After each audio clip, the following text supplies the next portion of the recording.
Hey, what's up? What's up? What's up? This is Jeff from the BKJ Mag Podcast Experience, and I'm coming to you live from Brooklyn on this moonlit night. It's about to rain later on, so yeah, we're just letting it out there, letting the cat out there.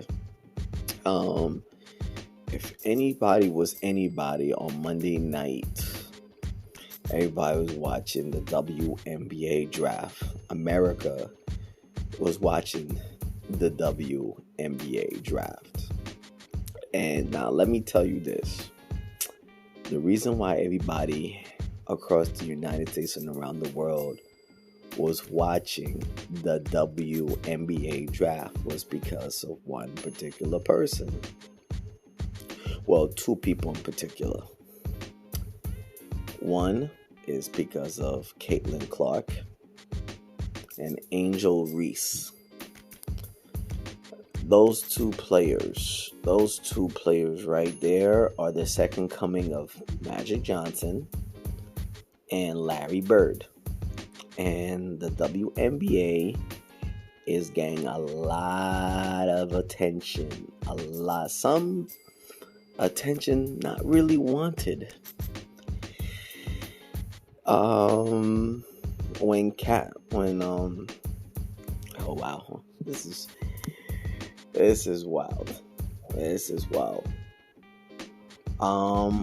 When America was watching Caitlin Clark get drafted number 1 by the Indiana Fevers, they saw her salary and what she was gonna make for the next 4 years. And let's break it down.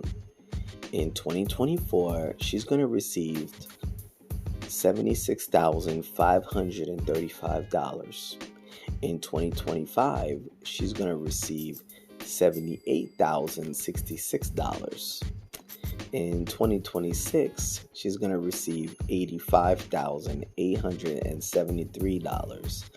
And in 2027, which is a player option or a team option, she's going to receive $97,582. And let me tell you this is absolutely ridiculous. The WNBA just got exposed. The ownerships of the WNBA just got exposed. Now, let me tell you this. To the WNBA's credit, a lot of people was just not watching it. I'm just going to say it right now. A lot of people was not watching it. They weren't going to the games. The stands would be half empty. The NBA was plugging millions and millions of dollars into the WNBA to keep it afloat. David Stern, the late great David Stern, he tried to have every franchise own a women's basketball team in the WNBA when they created it in 1997. But the fans just wasn't watching it. They just wasn't coming to the games. A lot of fans just wasn't coming to the games.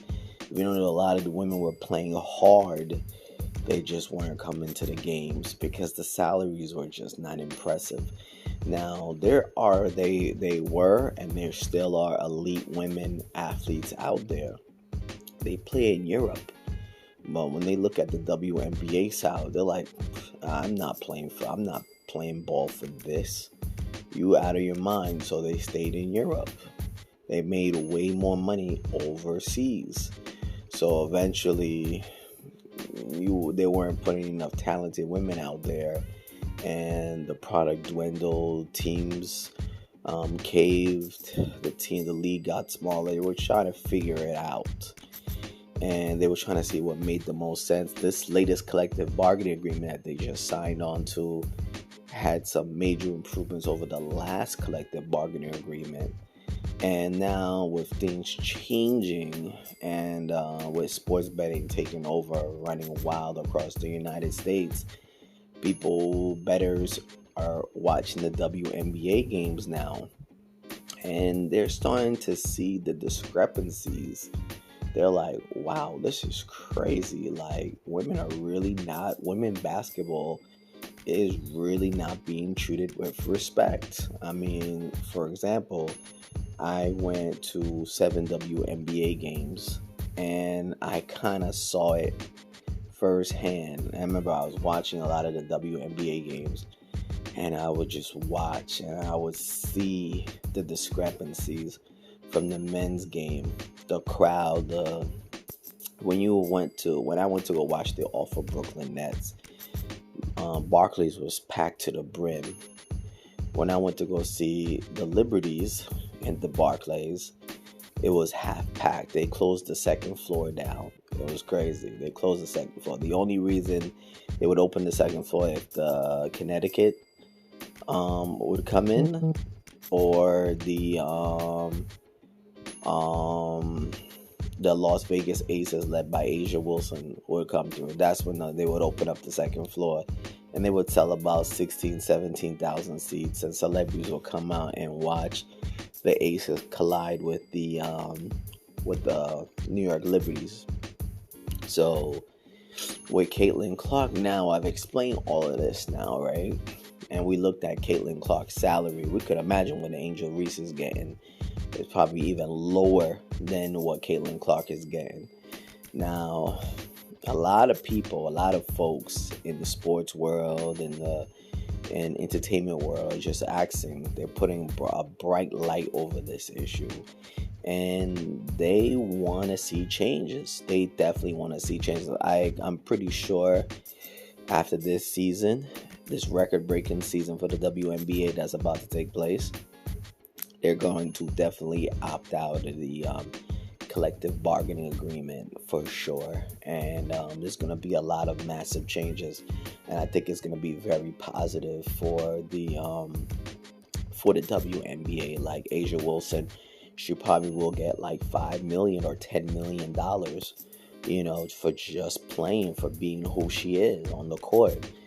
She could be a millionaire, and guess what? When you raise the starting salary up, it's going to attract the best talent overseas. They're going to come to the WNBA, and the WNBA, guess what? It's going to be an explosive league for the summer. And the college game is getting better. Caitlin Clark put the Iowa Hawkeyes on the map. Like, things are changing for sure. So, I'm glad. I am so glad. Now I'm reading these things right now, right? The commentator wrote, Jordan Barr wrote, I know she's going to make a bag off endorsements, but Caitlin Clark's WNBA contract is straight up disrespectful. It is. Absolutely it is. It absolutely is. Even Pittsburgh Steelers quarterback Russell Wilson called for Clark and her fellow WNBA players to make higher salaries. As she responded on X, these ladies deserve so much more. Praying for that day. And I'm praying for that too. Like the championship game, the Iowa Hawkeyes versus South Carolina, drew almost 19 million viewers. I watched it. I was there. I went to a sports bar. That game was playing. Everybody was watching it. When it came to the men's championship the next night, that game was hella trash. That game was saturated garbage. It was boring. It was whack. I don't even know how the hell Purdue made it all the way to the championship game. They shouldn't have had no business being in there. It was a trash ass game. Trash ass game. I'm gonna be honest with you. I'm gonna keep it a buck with you. That game was trash. It drew 14 million viewers across the nation. So we could see why, the Iowa Hawkeyes game was over South Carolina was way better. Why it was viewed more, because it was just a way better game. Let's be honest, the women's game has progressed and it has evolved tremendously. So let's see. The spotlight is now on the WNBA, and they're going to showcase all the inequalities, all the issues, all the disdain that the that was put against it. Because remember, before this, no one wasn't really watching the WNBA draft. Caitlin Clark and Angel Reese and the others, ladies, made that possible. They made that possible. A lot of people were watching it, and I have a friend who criticized women's basketball, and now he was watching the WNBA draft because he wanted to see Caitlin Clark get drafted. I mean, it goes to show you that evolution of the women's game and the thinking behind it has changed. And I strongly believe the WNBA will be better after this season tremendously, because Caitlin Clark and Angel Reese are the second coming of Larry Bird and Magic Johnson. Those two have a massive rivalry. You know, Caitlin Clark losing to LSU last year for the national championship. So, yeah, oh yeah. And there was a lot of chatter in the media between those two clubs, and then they beat LSU this year. So, you already know what it is. Yeah. So, their rivalry and the new ladies, Mendoza, who's coming into the W, I think it's gonna change it big time. It's gonna create massive. It's already creating interest for the WNBA, and I think it's just really it's gonna expose the inequalities in the WNBA, and it's gonna fix those inequalities and make it stronger and make the better qualities stronger in the long term. I believe in the W. You know, I've been a big supporter of the WNBA, and these ladies play so hard. And I'm gonna tell you this: the big logos on their jerseys, it's so ugly. It's so ugly. They need to get rid of it. They need to be like the NBA and just have the patch on the side of the jersey. They can have 2 patches on their jerseys to promote it, but don't put the big logo on the jersey. It looks horrible. It just looks horrible. And yeah, the WNBA. I believe in the WNBA. So let's get it, W. Peace, love. Always, thank you for listening to this podcast. Peace. Season 4, episode 16.